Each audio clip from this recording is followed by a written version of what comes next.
کہ اللہ کے نبی نے ماں کی قبر کو چمٹایا ہوتا سینے کے ساتھ، قبر پہ سے گرے پڑے تھے کہ ماں جی آپ کو تو پتا تھا آپ کے سوا میرا کوئی نہ تھا، آپ مجھے چھوڑ کے کیوں چلیں گے، آپ مجھے چھوڑ کے کہاں چلیں گے؟ ام ایمن نے اٹھانا چاہا، انکار کر دے گا، میں نہیں جاتا، میں نہیں ماں کو چھوڑ کے جاتا،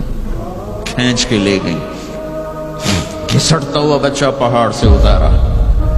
2 دن روتے روتے مکے کا سفر ہے، پھر کھانا بھی بند ہو گیا، پینا بھی بند ہو گیا، سوائے زمزم کے چند گھونٹ پانی کے سارا دن نہ کھاتے تھے نہ پیتے تھے، اکیلے بیٹھے رہتے، نہ ماں نہ باپ نہ بھائی نہ بہن۔ اللہ 57 سال کے بعد ماں کی قبر پر پہنچے اور قبر کے سرہانے آ کر بیٹھے، گوڈے اوپر اٹھائے اور ہاتھ یہاں رکھے اور سر گوڈوں میں دے دیا، جیسے چھوٹے بچے رونے کی پوزیشن بناتے ہیں، یہ چھوٹی جگہ میں دکھا نہیں سکتا، اور پھر جو رونا شروع کیا، اتنا روئے کہ ساری داڑھی سارا سینہ آنسوں سے بھر گیا، جیسے کوئی معصوم بچہ، جیسے 6 سال کا محمد رو رہا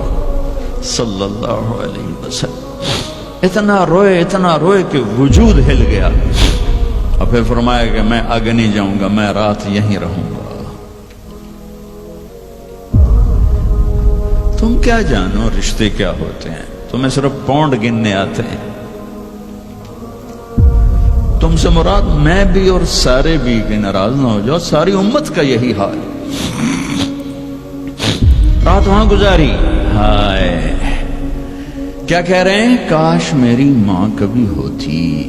میں ایسی خدمت کرتا کہ بریڈ فورڈ والے بھی یاد کرتے ہیں،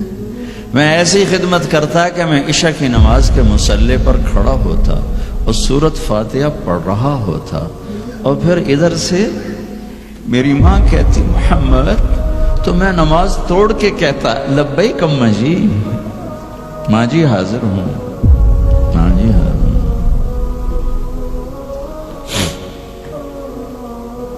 مچھلی کھانا چھوٹا گناہ ہے، شراب بیچنا بڑا گناہ ہے،